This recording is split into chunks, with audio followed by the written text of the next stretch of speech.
Today, I'm making a family favorite recipe that's perfectly portioned for two. We're going to call this a casserole. The first thing we're going to do is mix together some mayo, chicken thighs, condensed cream of chicken soup, and add a little curry for some flavor.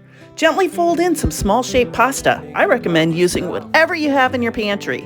Stir in some cheddar cheese, and now let's dump in the frozen broccoli. Let's transfer the casserole to a greased pan. This is going to make for some super easy cleanup.